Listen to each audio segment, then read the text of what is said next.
नमस्कार। आज हम बात करने वाले हैं मुंशी प्रेमचंद के एक बहुत ही दिलचस्प उपन्यास की, कायाकल्प। 1926 में प्रकाशित हुआ था ये। और हमारे पास जो स्रोत है वो इसका एक बहुत गहरा विश्लेषण करता है, मतलब इसकी एक एक परत खोलता है। कायाकल्प, ये शब्द सुनते ही लगता है कि शरीर का कोई बदलाव होगा, पर जो पहली बात मुझे इस विश्लेषण में बहुत अच्छी लगी वो ये है कि प्रेमचंद के लिए इसका मतलब कहीं ज्यादा गहरा था। जैसा कि स्रोत में लिखा है, ये तन का नहीं, मन और आत्मा का पुनर्जन्म है।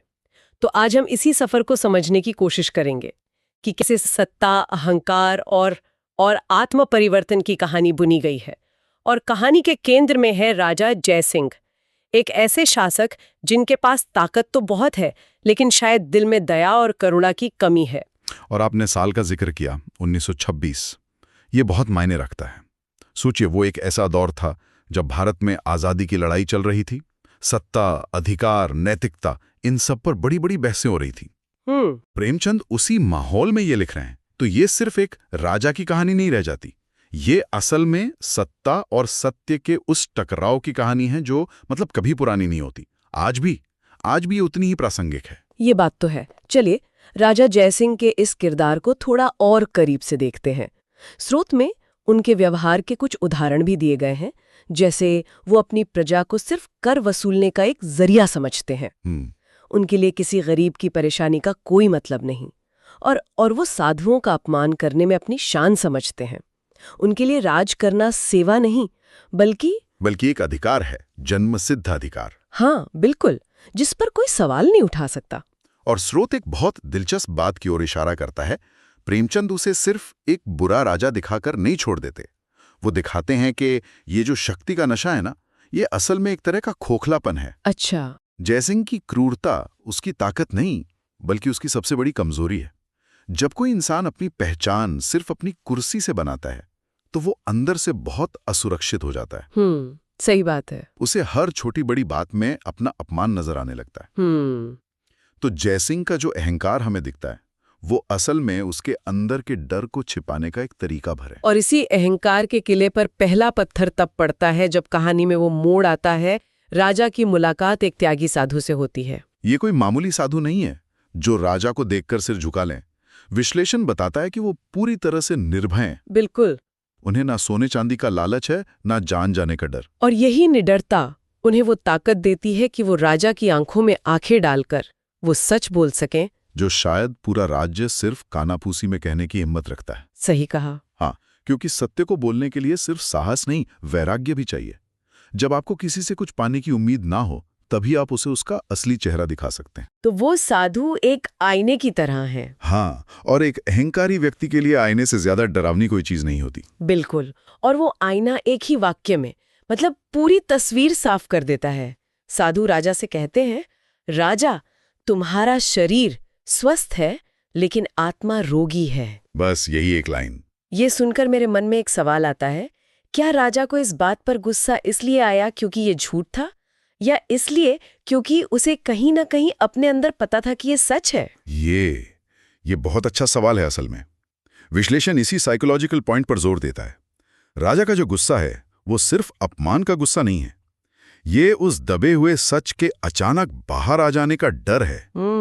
अगर साधु की बात पूरी तरह झूठी होती तो शायद राजा उसे पागल समझकर हंस देता, लेकिन उसने दंड दिया और इतनी क्रूरता से दिया। हाँ। ये इस बात का सबूत है कि उस सच ने सीधे उसकी आत्मा पर चोट की थी। वो साधु को नहीं, बल्कि उस सच की आवाज को चुप कराना चाहता था जो उसके खुद के अंदर से उठने लगी थी। तो वो अपनी सत्ता का इस्तेमाल करके साधु को दंड दे देते हैं, लेकिन जैसा कि विश्लेषण कहता है, ये उनकी सबसे बड़ी भूल साबित होती है। हाँ। जो दंड उन्होंने अपनी ताकत दिखाने के लिए दिया था, वही उनकी पूरी जिंदगी को बदलने की वजह बन जाता है। और यहीं से सत्ता बनाम सत्य का असली खेल शुरू होता है। बाहरी दुनिया की अदालत में सत्ता जीत गई, राजा ने अपनी ताकत दिखा दी। हाँ, साधु को सजा मिल गई। लेकिन इंसान के अंदर एक और अदालत होती है, ज़मीर की अदालत, और उस अदालत में सत्य ने अपना मुकदमा दर्ज करा दिया था। स्रोत के मुताबिक इसी घटना के बाद राजा के मन में पहली बार अपराध बोध मतलब गिल्ट की एक गहरी भावना पैदा होती है। और ये सिर्फ एक भावना नहीं है। नहीं, ये एक बीज है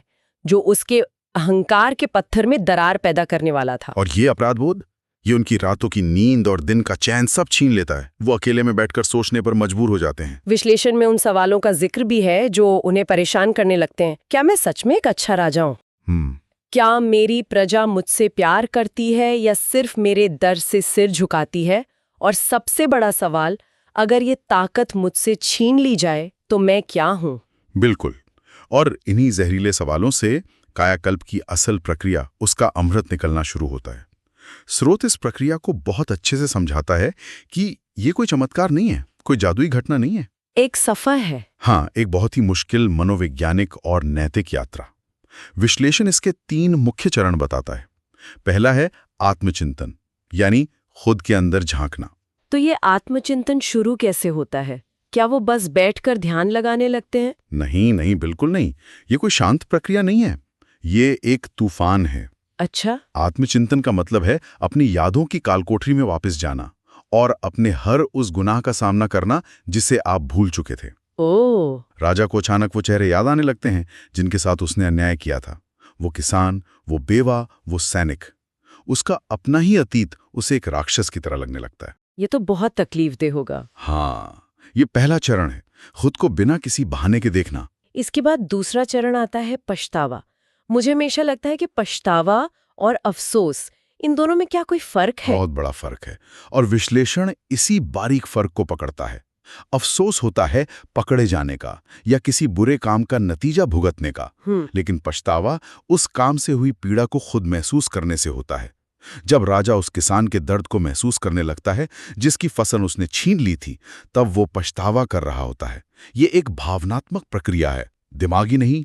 और ये यात्रा फूलों की सेज तो बिल्कुल नहीं है।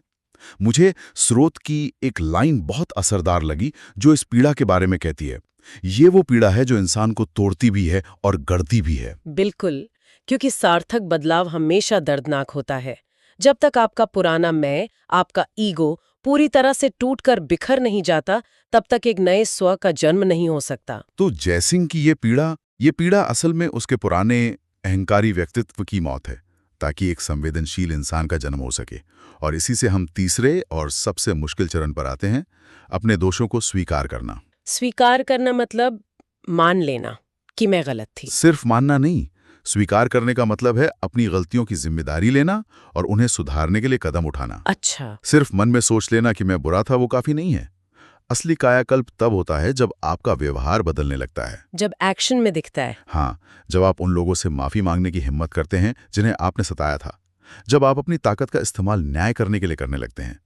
यह सबसे मुश्किल है, क्योंकि इसमें आपको अपना अहंकार पूरी तरह से त्यागना पड़ता है। और इस पूरी प्रक्रिया की आग में तपकर जो नया राजा जयसिंह हमारे सामने आता है, हाँ, वो तो पहले वाले से बिल्कुल अलग है। विश्लेषण बताता है कि अब वो दरबार में बैठकर सिर्फ हुक्म नहीं सुनाता, बल्कि सबसे पीछे खड़े सबसे गरीब इंसान की फरियाद भी सुनता है। वो अब अपने सलाहकारों की चापलूसी पर यकीन नहीं करता, बल्कि गांव-गांव जाकर लोगों की असली हालत देखता है। उसने अपनी सत्ता को सेवा में बदल दिया है। हाँ, जैसा कि स्रोत कहता है, अब वो राजा नहीं, जनता का सेवक बन जाता है। यही तो है असली कायाकल्प। बिल्कुल।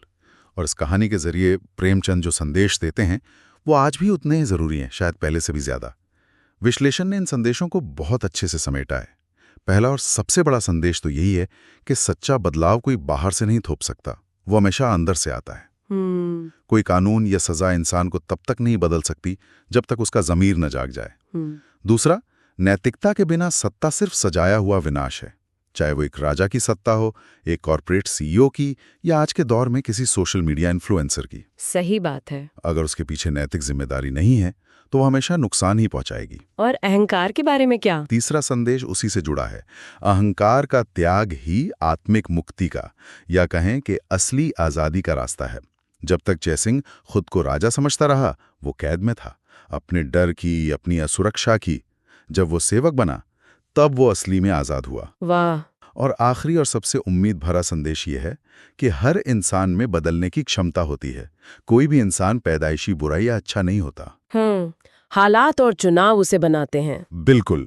और अगर कोई अपने अंदर झांकने की हिम्मत करे, तो वो अपने सबसे बुरे रूप से निकलकर सबसे बेहतर रूप तक पहुंच सकता है। अगर हम इसे एक साहित्यिक रचना के तौर पर देखें, तो कायाकल्प की क्या खासियत है? इसकी सबसे बड़ी खासियत यह है कि यह सिर्फ एक मनोरंजक कहानी नहीं है, यह सामाजिक चेतना का उपन्यास है। प्रेमचंद का कमाल यह है कि वो नैतिकता और दर्शन की बड़ी बड़ी बातें किसी भाषण की तरह नहीं कहते, बल्कि एक कहानी में बुन देते हैं, जिसे पढ़ते हुए पाठक खुद उन नतीजों पर पहुंचता है। सही। यह उपन्यास बिना डरे सत्ता की आलोचना करता है और आखिर में किसी राजा या ताकत की नहीं, बल्कि मानवता की जीत को स्थापित करता है। तो कुल मिलाकर राजा जयसिंह की कहानी एक इंसान के बदलने की कहानी है, लेकिन इसका संदेश पूरी मानवता के लिए है।